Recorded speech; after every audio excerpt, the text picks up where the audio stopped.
Ben Roback is a senior account executive at Sisora Group and a member of the U.S. Embassy's Young Leaders UK program. For a president who has become more famous for his poor choice of words than reassuring sense of calm, Donald Trump reacted to the horrific events in Manchester in a refreshingly measured way. Murdered by evil losers, the president said, unwilling to gratify those responsible for bringing barbarism to innocent people who simply headed out to have a good time. I will call them, from now on, losers because that's what they are. They're losers. And we'll have more of them, but they're losers, just remember that. He had a point. President Trump in effect conceded that the events that unfolded in Manchester have now become an horrific but present part of our lives. This represented considerable progress for a man who, in his campaign for the presidency, promised he had a secret plan to wipe out ISIS from the face of the earth. Trump's remarks came during the second leg of the world tour that the White House hopes resets the conversation at home. Domestic issues will follow Trump around the world, but bilateral summits at least give us the opportunity to take a first look at Trump the world statesman. The first leg of Trump's trip was Saudi Arabia, a bold choice for a new president's inaugural international destination. The last 5 U.S. presidents have all visited either Canada or Mexico on their first trip abroad, after President Carter came to London in 1977. Trump was scheduled to deliver a speech on Islam, and with Steve Bannon close by, the adults in the White House were worried. But in the meeting of more than 50 Arab leaders, Trump outlined a new course for America's role in the world's most complex region. The focus was to be on rooting out terrorism and not spreading democracy or promoting human rights. In a clear diversion from his campaign rhetoric, Trump's language became much more fitting for his local audience. No mentions of the radical Islamic terrorism he abhorred in the campaign, but instead a shift to honestly confronting the crisis of Islamic extremism and the Islamists and Islamic terror of all kinds.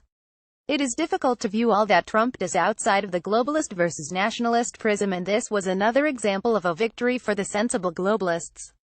Foreign policy leadership within the government has struggled to make its voice heard of late, with the State Department losing $28.2 billion, 29% from current spending in Trump's latest budget proposal. Despite a regression in states' prowess, on his first foreign policy trip, Trump displayed an understanding of America's role in global affairs, placing his faith in son-in-law Jared Kushner and Secretary of State Rex Tillerson. Meanwhile, no one looked more uncomfortable to be in the Middle East than Steve Bannon, who was reduced to a seen but not heard role in Riyadh. So, did we learn anything about Trump this week that we didn't already know in ideological and political terms? No. The root of Trump's core views on Islam probably remain in flux, changing as he realizes solving global issues requires international coalitions across geographies and religions. Long before officially seeking the Republican nomination for president, Trump pilloried President Obama for failing to acknowledge or even use the phrase radical Islamic terrorism.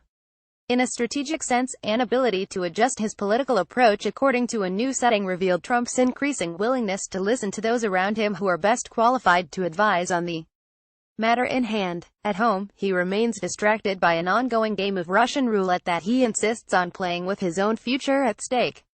With a packed schedule abroad, he appeared more focused and without the everyday distractions of the White House. His Twitter feed was affable, bereft of the controversial remarks that create new avenues for trouble on an almost daily basis in Washington. Whilst looking busy on the world stage, the real policy implications remain to be seen. More important than grand speeches are how they are enacted at home, in the corridors of power in the White House and State Department. With the likes of Kushner and Tillerson close by, and Bannon kept at arm's length, Trump is at least equipping himself with the external influence needed to address some of the world's most intricate issues. With domestic difficulties threatening to suck up almost all the oxygen in Washington, Trump may soon find that foreign policy is a welcome reprieve.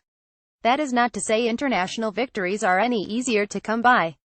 For a man driven by the art of winning, President Trump will find it infuriating that the compromise required to do international deals mean they rely on the art of the possible.